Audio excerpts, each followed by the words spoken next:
Changamoto ya uchakavu wa shule kongwe ya msingi Bugogo katika wilaya ya Shinyanga iliyokuwa imechakaa na kusababisha wanafunzi kuhama na kusoma katika shule nyingine za mbali imetatuliwa baada ya serikali kujenga madarasa mapya 5 na matundu ya vyoo kwa gharama ya milioni 157.4. Kutoka Shinyanga, Frank Mshana na taarifa zaidi.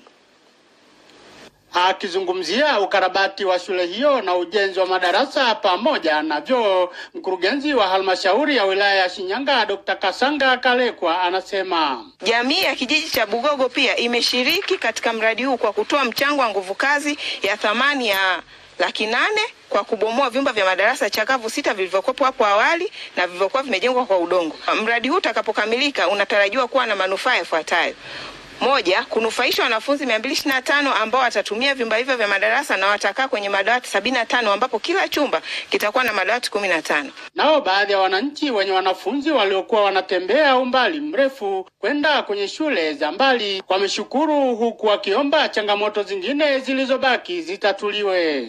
Halafu mkuu wa mkoa, ninachokuomba nakupa pongezi sana, shule yetu ilikuwa ya nyuma ila sasa hivi iko vizuri, na kuomba mama yetu na walimu wajae ili kusudi mpaka tupate madokita bingwa kutoka shule ya Bugogo.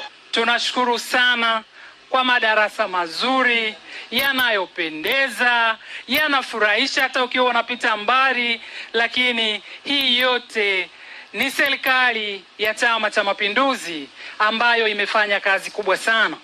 Na ndugu zangu wanaitwangi na wanabugogo, tunajua maendeleo ni hatua kwa. Kufuatia hali hiyo, mkuu wa mkoa wa Shinyanga Amboni Muhita akatoa maelekezo ya serikali kuhusu utatuzi wa kero na changamoto zinazokwamisha maendeleo ya wananchi.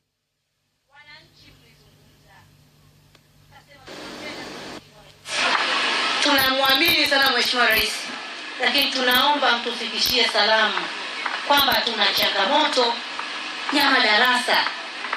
Tuna shule ya zamani ambayo ina uhaba wa madarasa.